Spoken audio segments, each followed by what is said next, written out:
Mysterious Lord Alaric Chapter 7. The Night of Truth. The evening sky hung heavy with the weight of imminent revelation, cloaked in a sombre palette of indigo and violet. The impending dusk ushered in an eerie calm, the sort that presages the tremors of hidden truths, unshackling themselves from the shadows. In the heart of Lord Alaric's ancestral manor, a mansion of grand proportions and ageless splendour, this very night would unfold as the fulcrum on which the delicate balance of love and destiny would teeter.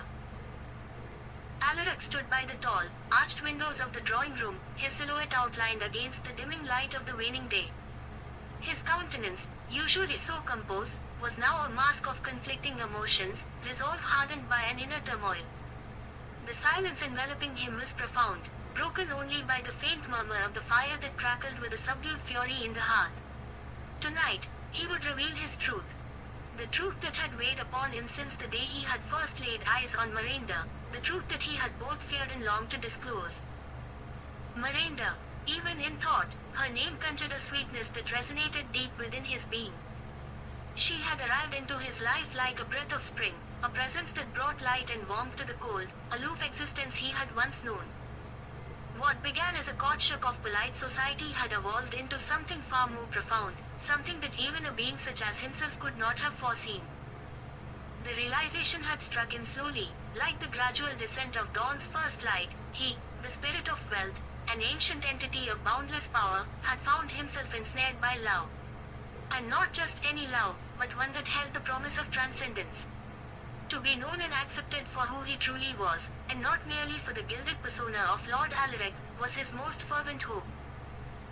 Yet, tonight, that hope felt as fragile as the finest crystal. A single word, a mere flicker of distrust from her, and it could shatter irreparably. He inhaled deeply, as though summoning courage from the very air itself. It was time. He moved away from the window, his gaze lingering momentarily on the crescent moon that had risen to witness this fateful night. The door to the drawing room creaked open, and there she stood, Marender, her beauty luminous against the darkening room.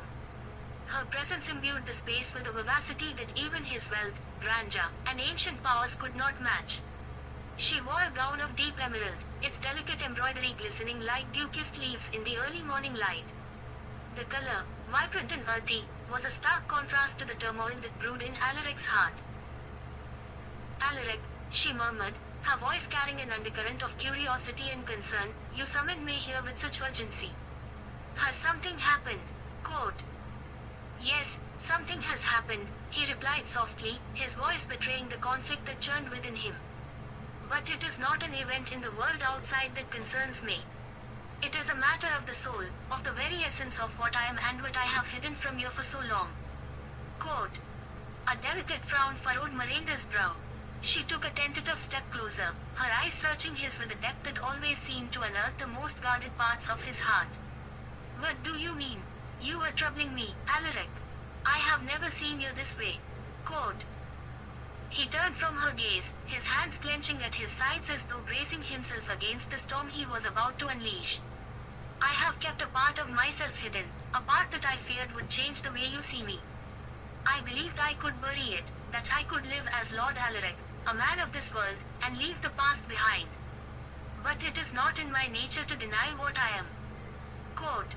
"What you are," her voice, now edged with unease, echoed softly through the room. "Alaric, please, speak plainly. I cannot bear this suspense." Quote. Slowly, he turned to face her, his gaze as piercing and unyielding as the touch of winter's chill. "Marender, I am not merely the man you know me to be. I am the spirit of wealth, a being beyond mortal comprehension. I have existed for eons, a guardian of prosperity, a harbinger of fortune and affluence. I chose to take a mortal form to experience what I had never known, love, companionship, selflessness." Quote. The words hung between them, charged with a weight that seemed almost palpable.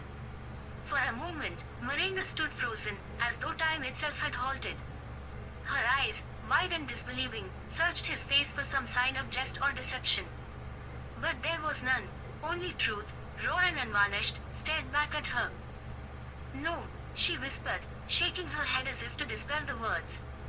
"This cannot be. You are Alaric, the man I fell in love with. You cannot be." "We sub-spirit, some," she faltered, her voice breaking under the strain of incomprehension. He took a step closer, his expression imploring. "I am still the man you love, Marender. But I am also more.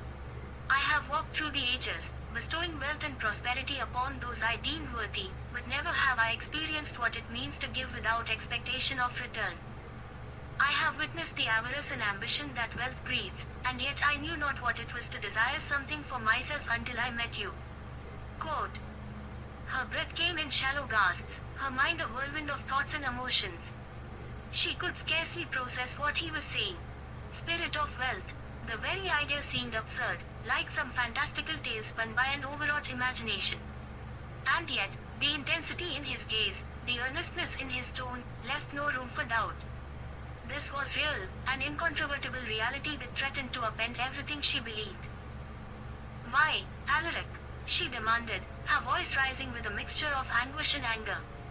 "Why would you hide this from me? How could you expect me to accept this revelation? 1 week before our wedding, and you tell me that you are not even human." Quote. "I wanted to tell you sooner," he murmured, the pain in his eyes mirroring her own. "But I was afraid. Afraid of losing you, afraid that you would see me as a monster or a trickster, some malevolent being bent on manipulating your life." Quote. "And is that not what you have done?" she retorted, her words laced with a bitterness that cut through the silence like a blade. "How can I trust you now, Alaric? You say you love me, but you have deceived me all this time.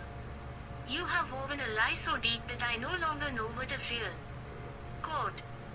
He flinched as if struck, his composure faltering under the weight of her accusations.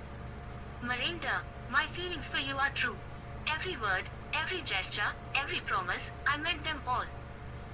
The form I took, the identity I adopted, they were only means to an end, so that I might be close to you, so that I might understand the beauty of love as mortals do."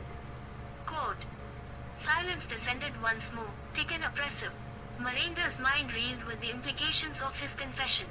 The man she had come to love, the man she had agreed to marry, was not a man at all. He was a being of unimaginable power, a force that had shaped the course of human prosperity across millennia. And yet, in this moment, he appeared as vulnerable as any man could be, his fate poised on the precipice of her acceptance or rejection. Tears brimmed in her eyes, and she blinked them back furiously.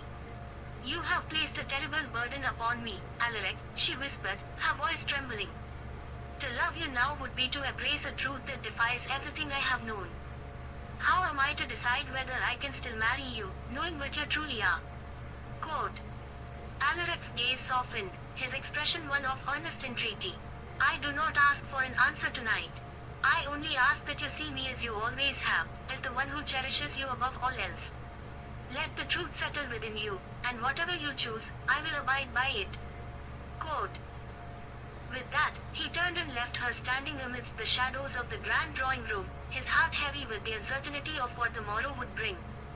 The night of truth had begun, and only time would reveal whether their love could withstand its revelation or be forever shattered by it. Chapter 8. Repercussions of a Hidden Identity.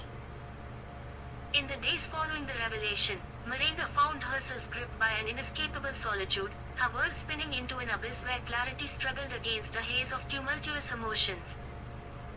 The truth she had uncovered, her lineage tied to an enigmatic past and an identity concealed in layers of silence, had fractured her sense of self, each shard casting doubt on the life she had lived thus far. It was as if the person she had known herself to be had dissolved, leaving in its place a stranger whose thoughts she could not fathom, whose motives she could not discern. The winds of isolation swept through her soul, urging her to distance herself from the prying eyes of the world. So, Marender withdrew to the seclusion of her family's ancestral estate, a stately mansion ensconced amidst undulating hills and dense forests. The estate, which had for years remained unoccupied save for the occasional visit, was now to become her haven, a place where she could confront the profound disquiet within, unbothered by the gaze of those who might seek to intrude upon her anguish. Within this stately yet forlorn manor, each room whispered secrets long buried, each corridor seemed to lengthen with the weight of unspoken truths.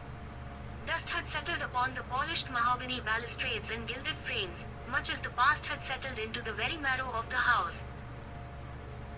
Withdrawing to the library, a vast room lined with floor-to-ceiling bookshelves and a high dome ceiling painted with the constellations, Marender spent countless hours poring over volumes that spoke of forgotten histories and whispered legends, seeking solace in the pages that connected her to the cryptic world of her ancestors.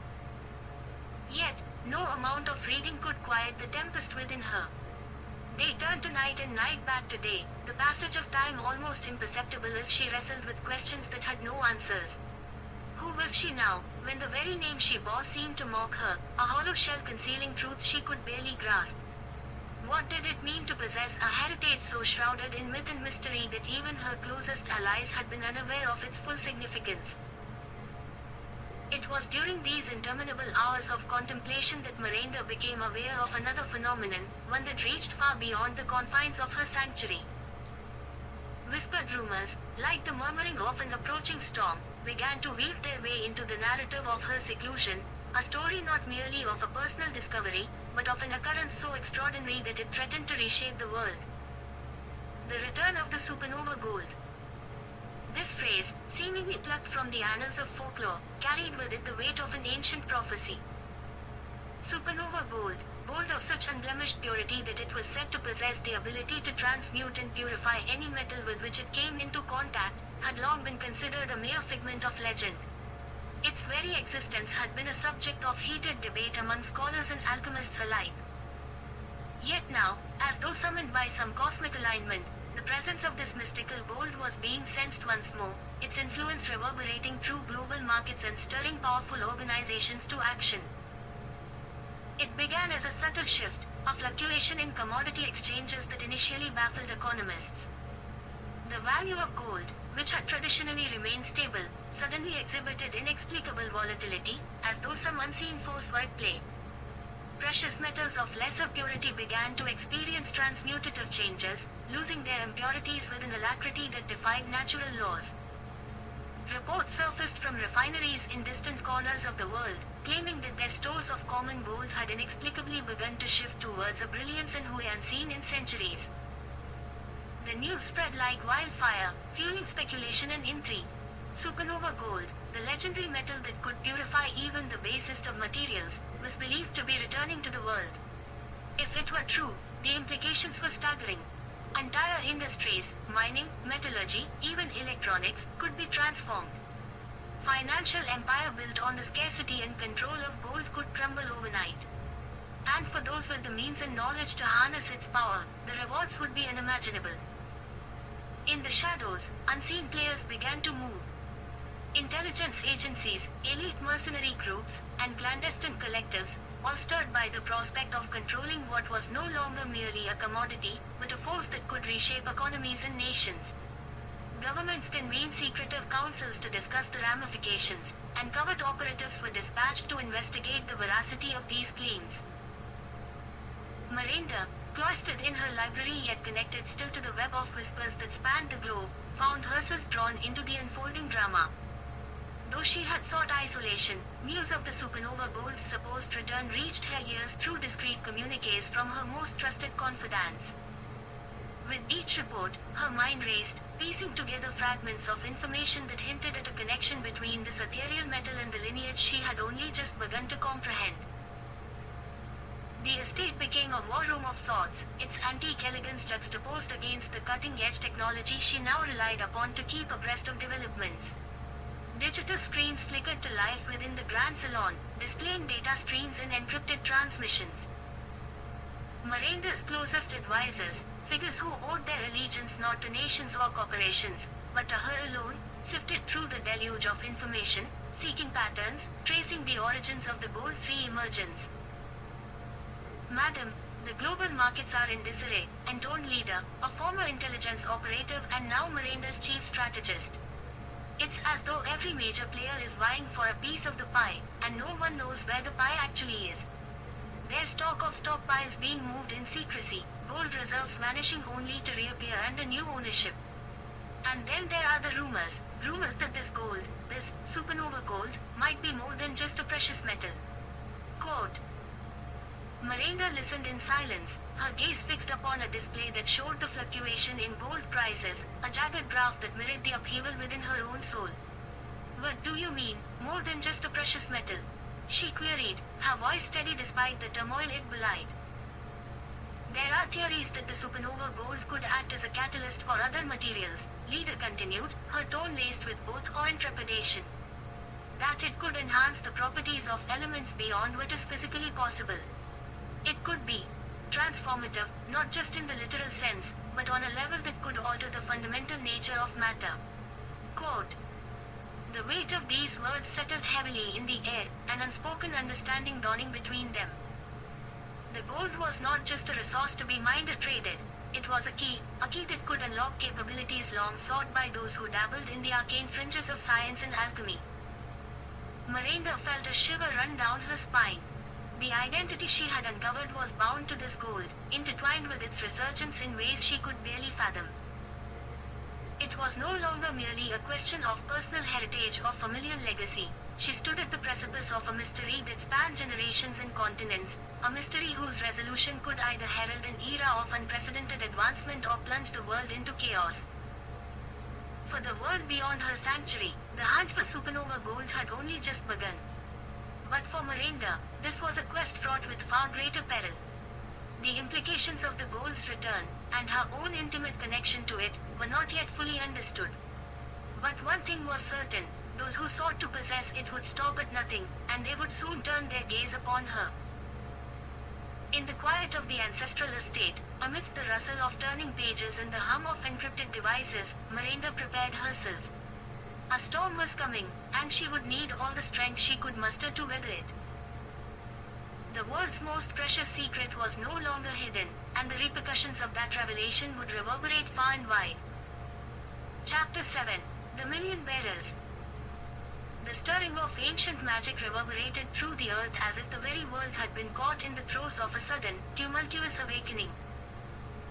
Deep within their secluded sanctuaries, hidden beneath mountains, submerged within the depths of seas, cloaked by forests whose canopies seemed to touch the skies, the Million Bearers, the legendary custodians of the supernova gold, stirred.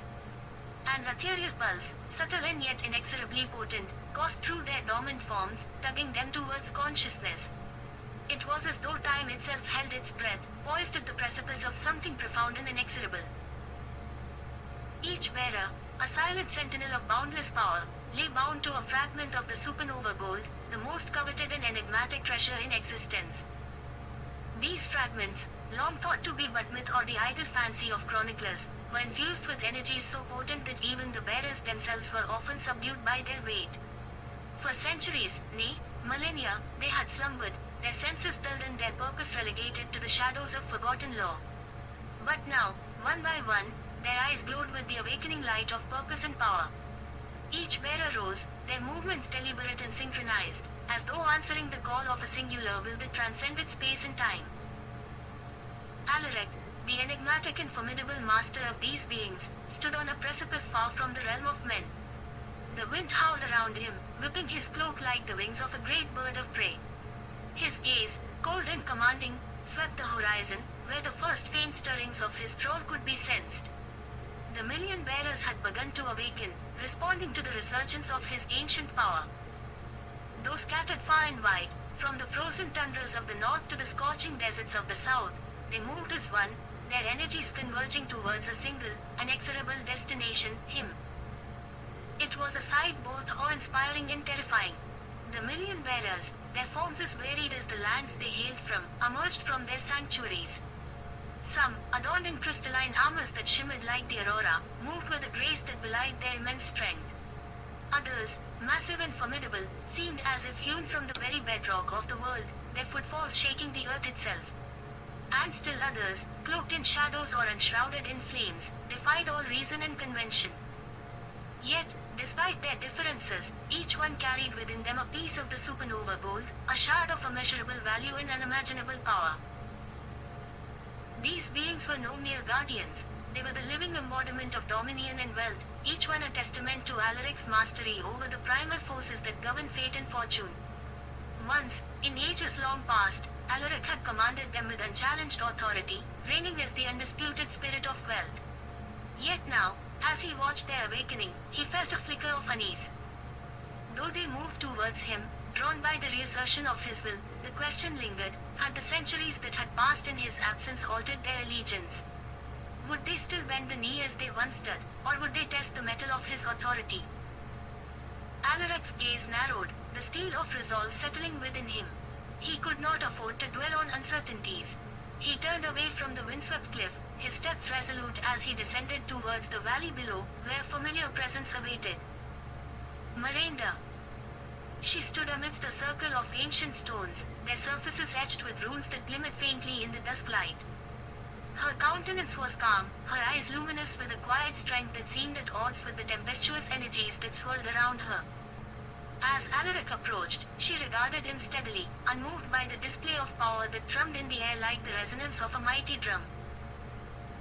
Marender, Alaric began, his voice carrying the weight of centuries and the authority of one who had seen the rise and fall of empire. I have come to you once more, not as a man, but as what I am destined to be, the spirit of wealth, master of the million bearers. He paused, studying her face for any hint of emotion, any sign of her innermost thoughts. You have seen them, felt their awakening. The million bearers stir because of me. They are mine to command, mine to wield. But he hesitated, and for the first time, a shadow of something uncharacteristic flickered in his gaze, uncertainty. But I would not do this alone. You were there at the beginning, Marender. You know the weight of this power, the burden of being the one to whom wealth itself must answer. I need you by my side. As it was before. As it should be. Quote. Marender's gaze did not waver, though something softened around the edges of her stern expression. She inclined her head slightly, acknowledging his words, but said nothing for a moment. Instead, she turned her gaze to the horizon, where the first faint glimmers of the bearer's approach could be seen, like stars falling from the heavens, streaks of golden light that grew brighter as they neared. Alaric, she said at last, her voice low but firm, each word carrying the weight of long-held wisdom and unspoken emotions. Do you truly understand what it means to take up the mantle once more? The million bearers are not mere soldiers, nor are they automatons to be commanded on a whim. They are beings of immense power, bound to the supernova gold and, by extension, to you. But power is a fickle thing, it can sway, it can bend. If you are not careful, it may even break you. Quote. Alaric's jaw tightened, but he did not interrupt. He knew better than to dismiss her words lightly. You seek to wield them once more, to become the master you were destined to be, she continued. But you must ask yourself, what is it you truly seek? To control the wealth of worlds? To reshape fate? Or is it something else entirely? Quote. The question hung in the air, sharp and unyielding. Alaric drew in a slow breath, his gaze locked on hers. I seek balance, he said quietly, the admission costing him more than he would have liked. Balance between power and purpose, between dominance and duty. I do not seek to command for the sake of command. I seek to restore what was lost, to bring back the equilibrium that was shattered when I fell. Quote. And you believe I can help you achieve that? She asked softly. Yes, he replied without hesitation. You were my anchor before, and you are still that now. I cannot do this alone, Marender. The million bearers answer to me, but only if I have you beside me. Together, we can bind them, guide them, and prevent the chaos that would follow should they slip free of control. Quote. Marender's gaze lingered on his, searching, probing. Then, slowly, she nodded. Very well, Alaric. I will stand with you. But know this, I do so not out of loyalty to the past, but because I see the potential for a future that only we can shape together. If you falter, if you lose sight of that purpose. I won't, he vowed, his voice low and fierce. I cannot. Quote. With that, the two stood side by side, watching as the million bearers drew ever nearer, their combined presence like a burgeoning storm, heralding the return of a power that had long slumbered. The world itself seemed to shudder in anticipation, caught between dread and hope. For with Alaric's full awakening, the bearer's destiny, and the fate of wealth itself, would. Chapter 9. A wedding unlike any other. The castle of Anteria, perched regally upon the crest of Mount Evervale, stood aglow in the light of a rare astral conjunction, its turrets and spires reflecting hues of celestial blue and gold. On this hallowed day, the grandeur of its ancient stone was suffused with an ethereal brilliance, as if even the very walls were imbued with a breathless anticipation. In the grand hall, where chandeliers of crystal and gilded iron hung like suspended stars, the scene was set for a union destined to reshape the boundaries of reality. Marender, heir to the house of Lothar and champion of her people, gazed into the crystalline mirror, her reflection framed by the cascading waves of her midnight hair. The gown she wore, a masterpiece of silken artistry, shimmered with the soft luster of moonlight upon the ocean. Fine threads of starlit argent wove through the fabric, catching the light with each subtle movement. Her eyes, pools of deep violet, bore the weight of countless decisions, yet today they shone with an emotion that even she could scarcely comprehend. Today, she would wed Alaric, the enigmatic lord whose very existence seemed to defy comprehension.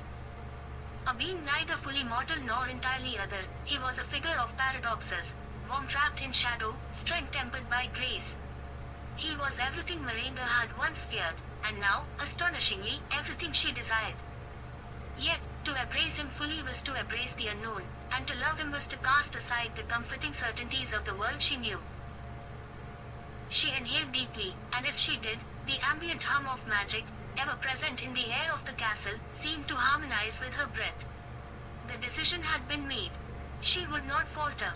Alaric's nature, his complexity, these were no longer obstacles but facets of the being she had come to adore.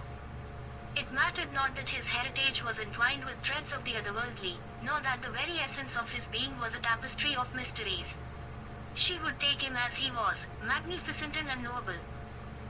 Outside, the gardens of Anteria lay beneath an indigo sky, blanketed by a mist that shimmered with iridescent light.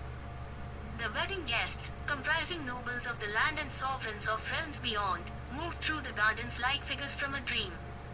There were lords and ladies resplendent in finery that caught the eye and lingered in the mind like whispered secrets. Yet, amidst these human attendees, there were others whose presence defied the natural order. Ethereal beings, their forms wreathed in a luminescent haze, stood amongst the mortals. There were the sylphs of the silver breeze, their gossamer wings glinting faintly in the half-light, and the Illyrians, whose eyes blazed with the fire of distant stars. Whispering among themselves, their voices were like the rustling of leaves, a language of wind and silence. Here, too, were the shadows of the underpath, creatures of living darkness whose forms flickered and danced in and out of view, their shapes ever shifting. Yet, there was no discord amongst the throng. For this was a day of unity, a marriage that would bridge realms. As Marender stepped into the great hall, the murmur of conversation stilled. She moved with the grace of a huntress, yet with a bearing regal enough to silence even the boldest voice. Awaiting her at the end of the aisle was Alaric, his presence as arresting as it was mysterious. He wore a cloak woven from the finest gossamer, black as the void yet traced with shimmering veins of gold that pulsed like the lifeblood of stars. His eyes, dark and fathomless, softened as they met hers. Between them, 1,000 unspoken words passed. Marender's gaze did not falter, and she continued her measured steps until she stood before him, close enough to feel the subtle aura of power that emanated from his very being. The officiant, a venerable sage from the Temple of Convergence, began the ceremony with an invocation so ancient that the language itself seemed to shape the air around them, bending it to its will. On this day, under the gaze of the astral conclave, we bear witness to a union not bound by the constraints of time and space, but by the truth of spirit and the will of fate. Quote. As the vows were spoken, Marender's voice rang clear and resolute, her words weaving a tapestry of promise that bound her not just to Alaric, but to the myriad realms he straddled. When Alaric spoke, his voice was a deep, resonant hum, like the first stirrings of creation. He vowed to guard her not just in life, but in the shadowed places between, and in the glories beyond. It was then that the air began to shift. The atmosphere grew charged, as though the very fabric of reality were being pulled taut. From every corner of the hall, subtle glimmers of light began to coalesce, taking form and substance. The million bearers, beings of the ether, whose purpose was known only to a chosen few, emerged, their shapes fluid and resplendent. They bore not gifts of gold or gems, but gifts of presence, each one a flickering fragment of some greater, unknowable whole. The hall seemed to expand, its walls receding into an endless expanse of stars. Marender and Alaric stood at the center of this convergence, two figures illuminated by the radiance of worlds unseen. The bearers began to circle them, weaving intricate patterns in the air, leaving trails of light that shimmered and intertwined. A murmur rippled through the assembled guests, mortal and ethereal alike, as the supernova gold, an entity both living and sentient, descended from above, spiraling down in a cascade of golden flame. The supernova gold, a being of pure light and energy, hovered above the couple. It buzzed softly, its luminance bathing Marender and Alaric in a glow that transcended mere brilliance. It was a light that sang, a hymn of creation and destruction, of endings and beginnings. Slowly, the gold began to fragment, each shard spiraling down to rest upon Marender and Alaric, forming a radiant aura around them. The sage's voice, though soft, carried through the hall with the weight of prophecy. In the presence of the million bearers and the light of the supernova gold, this union is sanctified. Marender, of the house of Lotha, and Alaric, of the veiled realms, your fates are now entwined, your paths forever intertwined. Let this light be your guide through darkness, and this bond your shield against adversity. Quote. A breathless silence followed, broken only by the faint hum of the supernova's light. Marender looked up at Alaric, her heart full to bursting, and in that moment, it was as if nothing else existed but the two of them. The universe, in all its vastness, narrowed to a single, crystalline point, the space between her hand and his, the space that was closed as their fingers intertwined. And then, in a burst of light that seemed to explode outward from the very core of their beings, the aura surrounding them flared into a radiant corona, sending a ripple of pure energy through the hall. Every being present, human, self, shadow, or otherwise, felt it resonate within them, a pulse of unity that bridged the gap between worlds. As the light slowly receded, Marender and Alaric stood together, unscathed and inboard, their eyes locked in a gaze that held the promise of eternity. The wedding, unlike any other in history, was complete. Yet this was not an end, but the beginning of a tale that would transcend time itself. Chapter 10, Wealth Beyond Measure. The union of Marender and the celestial forces bestowed upon her an unimaginable boon, the ability to harness the transcendental essence of supernova gold. This gold was no mere mineral extracted from the depths of the earth nor a treasure sought by mortals driven by avarice. Instead, it was a manifestation of cosmic energies, pulsating with a brilliance that surpassed the sun's own golden rays. Its properties were unparalleled and its luster unmatched. Any metal that came into contact with supernova gold was transformed, purified, and elevated to a level of perfection that mortal hands could neither create nor comprehend.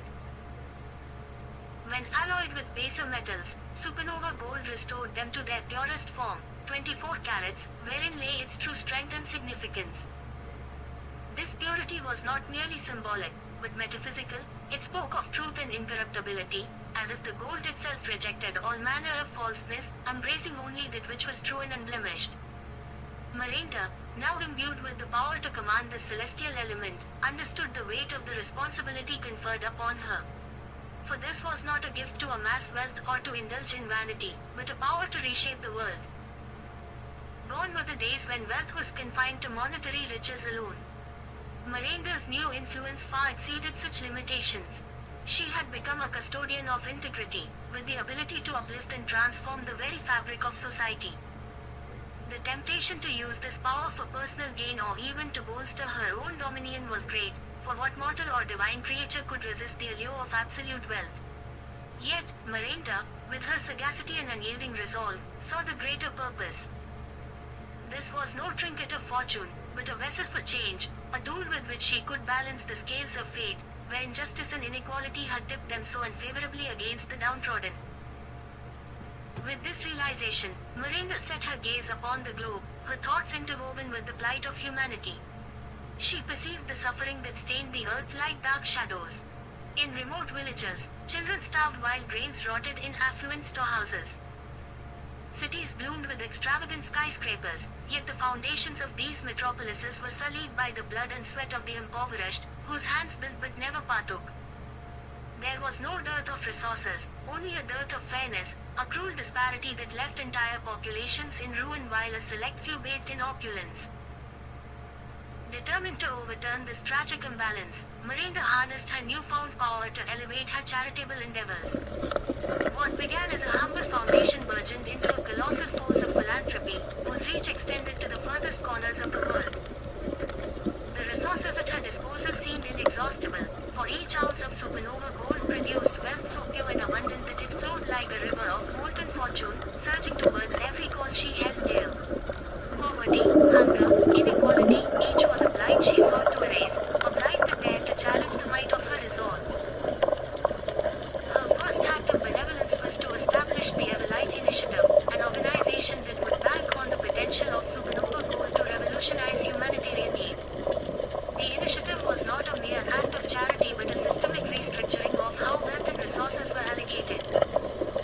With her guidance, the gold, now purified beyond measure, became the backbone of a new currency, backed not by hollow promises or failing economies, but by the incorruptible integrity of truth itself.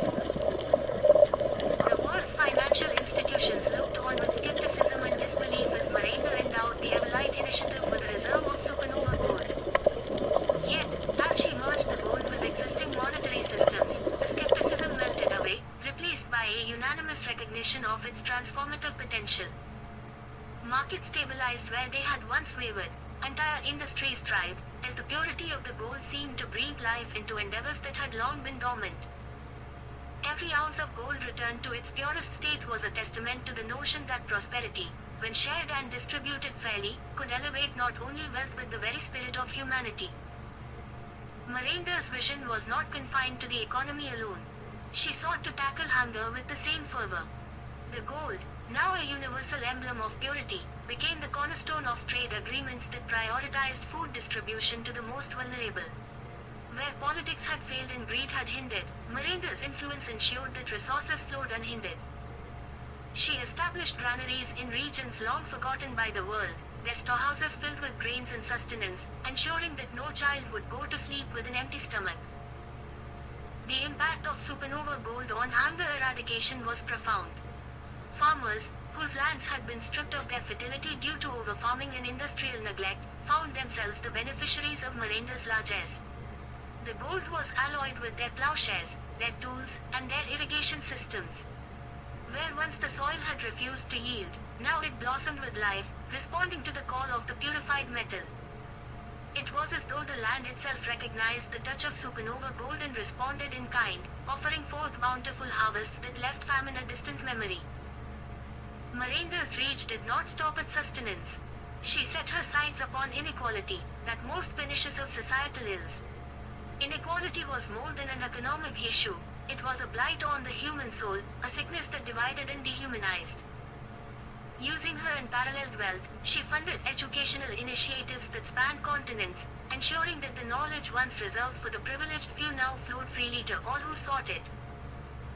Schools in the poorest districts were transformed into bastions of learning, where students of every race, creed, and class came together, their minds shaped not by the prejudices of the old world, but by the enlightenment of a new dawn. The scholars who emerged from these institutions were not simply educated, they were enlightened, imbued with a sense of purpose that transcended personal gain. They were taught to see wealth not as an end, but as a means to a greater good, a tool to build bridges where others sought to erect walls. Marender ensured that the future leaders of the world were those who understood that with great wealth came even greater responsibility.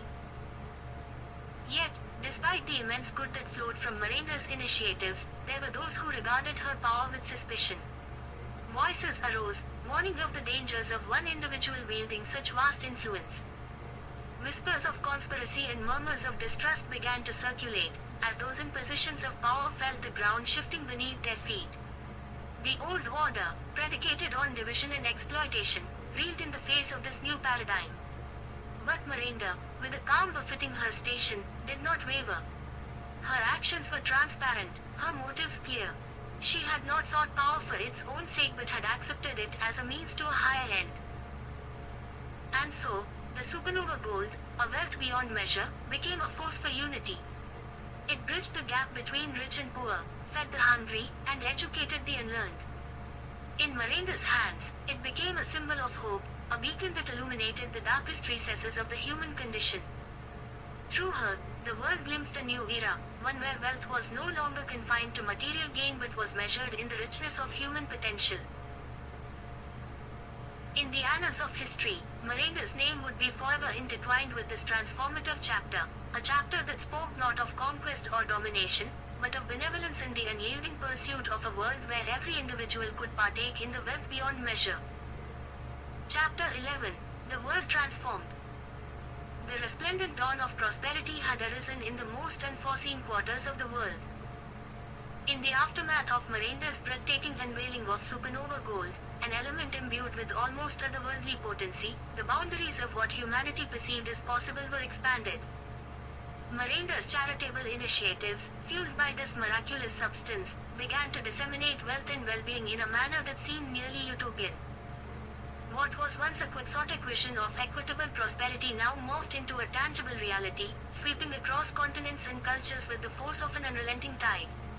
But where light intensifies, shadows deepen, and Marender's burgeoning influence did not go uncontested. Supernova gold, while fundamentally transformative, had not emerged in a vacuum. The world had borne witness to the unveiling of this superlative element with a mixture of awe and trepidation. For every individual whose life was uplifted by its manifold benefits, there stood an equal number whose vested interests were unsettled, even imperiled. Multinational corporations, established upon the creaking pillars of older technologies and conventional wealth, perceived Marender's ascendancy as an existential threat. Governments, once comfortable arbiters of global power, found themselves eclipsed by this singular benefactor's largesse. It was as if Marender's charity were a second sun, radiating benefits too dazzling to ignore yet too searing for those accustomed to the comfortable penumbra of power.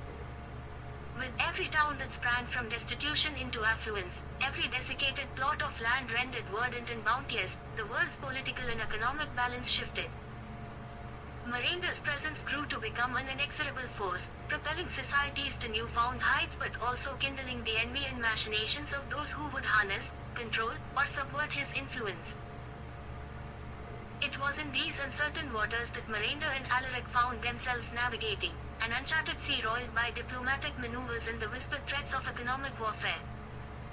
Alaric, ever the vigilant strategist and trusted confidant, understood that while the good they sought to achieve was self-evident, the path to maintaining that good would be fraught with perils both subtle and overt.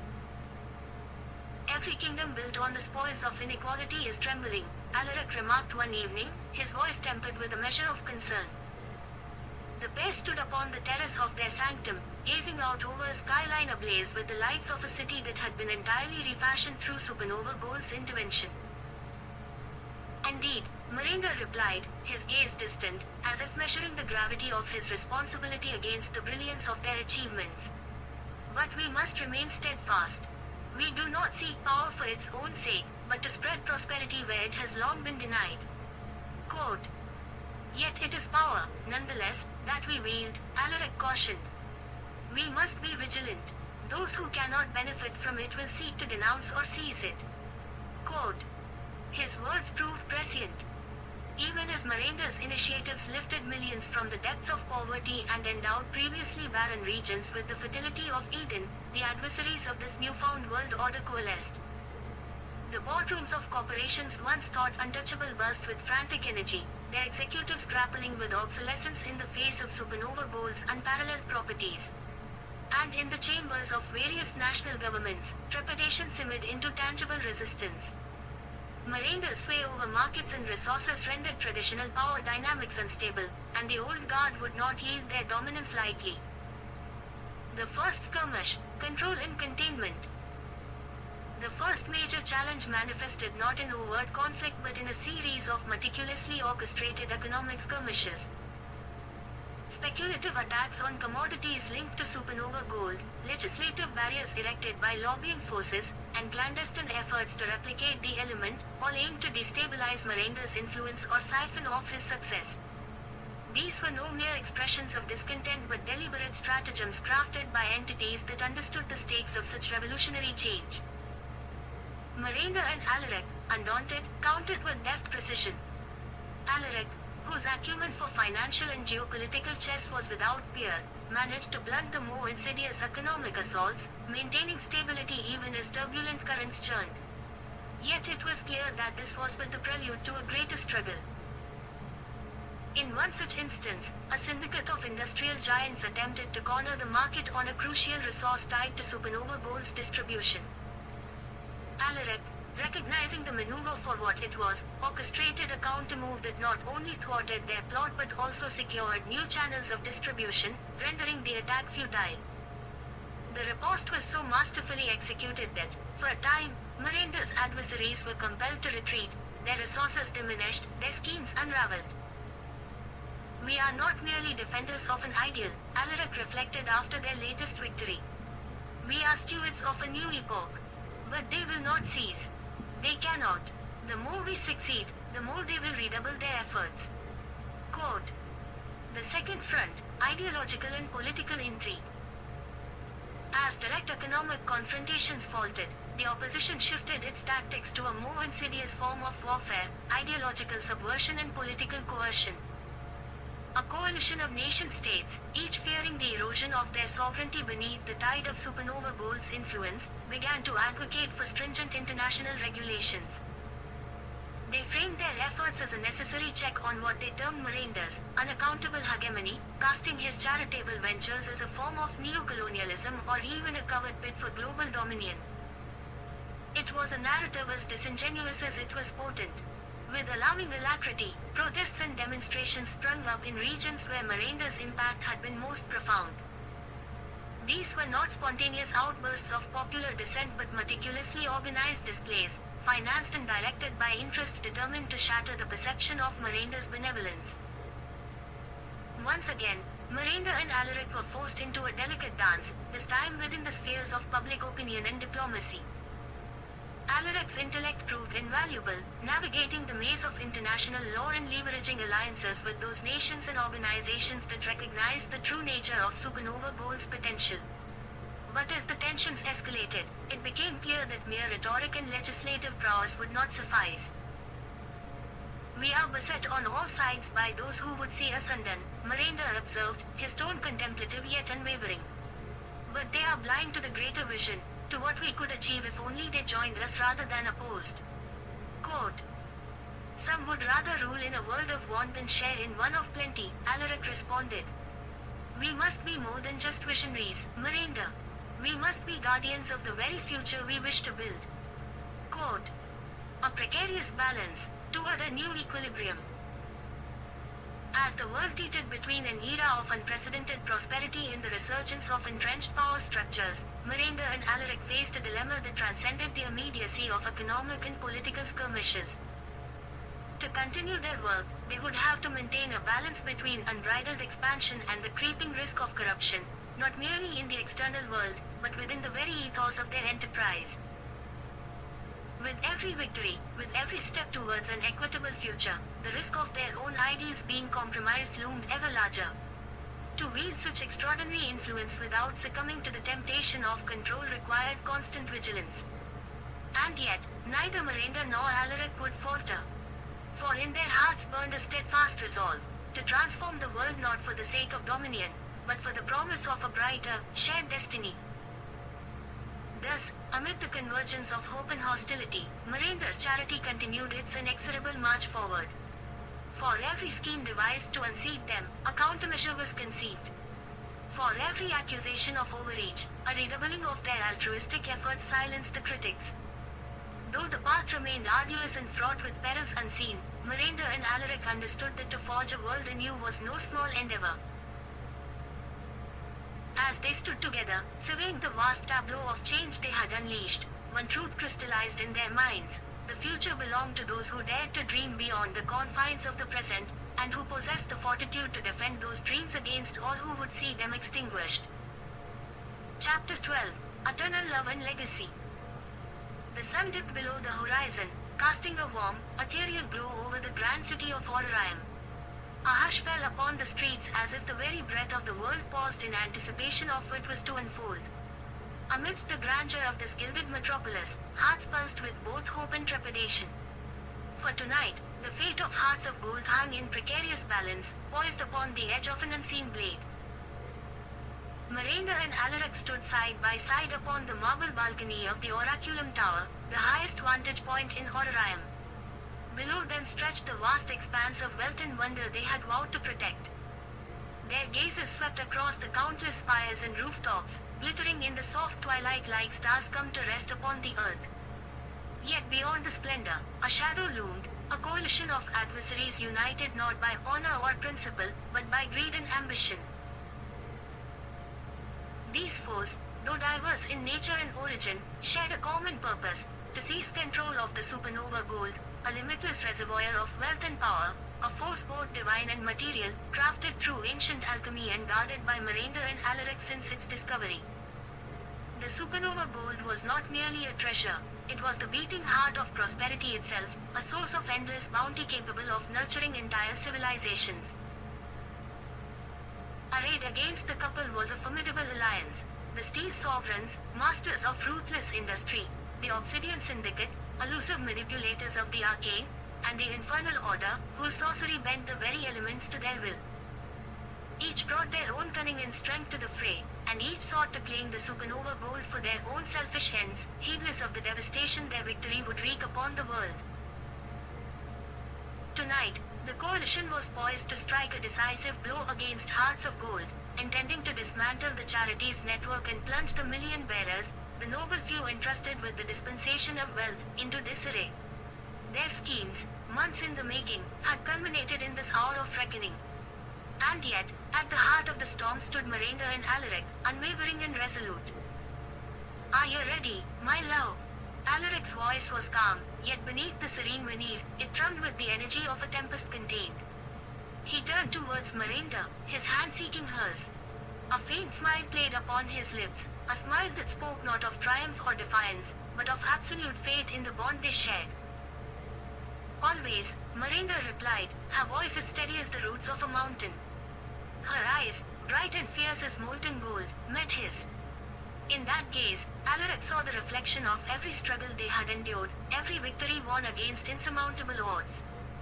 Together, they had become more than mere protectors of wealth, they were the guardians of hope, the embodiment of generosity itself. The air around them shimmered, and with a subtle gesture, they wove their powers together.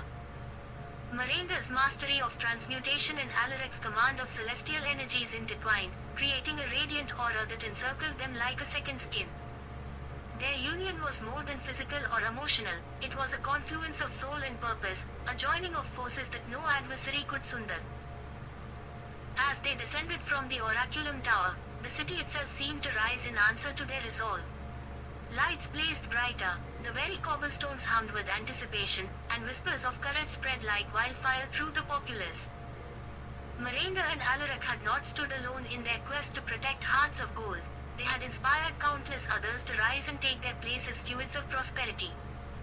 The million bearers, those entrusted with the distribution of wealth and aid, had become a veritable army of virtue and compassion.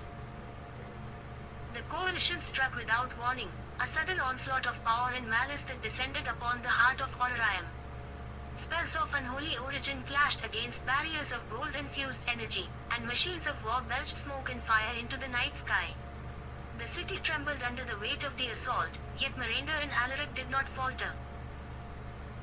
With a wave of her hand, Marender transformed the streets themselves into living rivers of liquid gold, surging forth to ensnare the Steel Sovereign's mechanical constructs. Cogs and gears ground to a halt as her magic transmuted metal into brittle clay, shattering the engines of destruction with a single thought. Beside her, Alaric called down the stars themselves, celestial fire raining upon the ranks of the Obsidian Syndicate, scattering their mages and breaking their intricate wards. But it was not brute strength that won the day, nor even the overwhelming power of their combined magic. It was the unassailable unity of their spirits, the perfect harmony of their movements, each complementing the other with unerring precision. The coalition, though mighty in its own right, had no answer to such synergy. Their greatest mistake had been to see Marender and Alaric as mere wielders of magic, when in truth, they were something far greater, a beacon of hope and an indomitable force of love. As the battle reached its crescendo, a desperate cry echoed across the field of conflict. The Infernal Order, seeing their plans unravel, summoned a vortex of shadow and flame, intending to consume Marender and Alaric in a final, cataclysmic strike. But the couple did not retreat. Instead, they joined hands and released a surge of power so radiant that it pierced the heavens. The vortex faltered, its darkness swept away in a tide of golden light. And then, in an instant, it was over. The coalition's forces crumbled, their resolve shattered like so much glass. Those who could, fled, those who could not, fell to their knees, their weapons clattering uselessly to the ground. Marender and Alaric surveyed the battlefield, their breaths coming in quiet, measured intervals. Around them, the million bearers stood victorious, their faces aglow with triumph. But in that moment, as the dust settled and the cheers rose, the couple exchanged a look of profound understanding. It was time to step back. The world had changed since they had first taken up the mantle of guardians. Hearts of gold had grown beyond their wildest dreams, blossoming into a force of benevolence that could sustain itself. The million bearers were no longer just followers, they were leaders, each one capable of carrying forth the mission without the need for constant guidance. "Let them take it from here," Alaric murmured, his voice soft with the weight of a decision long in the making. "We've given everything we could." Quote. Marender nodded. "It's time we turned to ourselves, to our own journey." She reached out, and he took her hand once more. "Let hearts of gold thrive without us." Quote. And so, in the quiet aftermath of their greatest victory, Marender and Alaric withdrew from the forefront of the struggle. They entrusted the future of Hearts of Gold to the million bearers, confident in the legacy they had built. The supernova gold remained safe, its secrets intact, a wellspring of abundance that would continue to nourish those in need. But for Marender and Alaric, the path forward lay not in wealth or power, but in the simple, enduring truth of their love.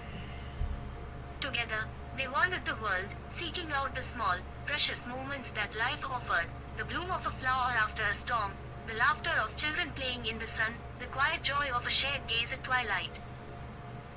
Their legacy, they knew, would endure in every act of kindness inspired by Hearts of Gold.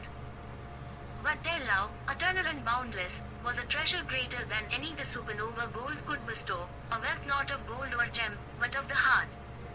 In that love, they found their true place, forever intertwined, guardians not of wealth, but of one another.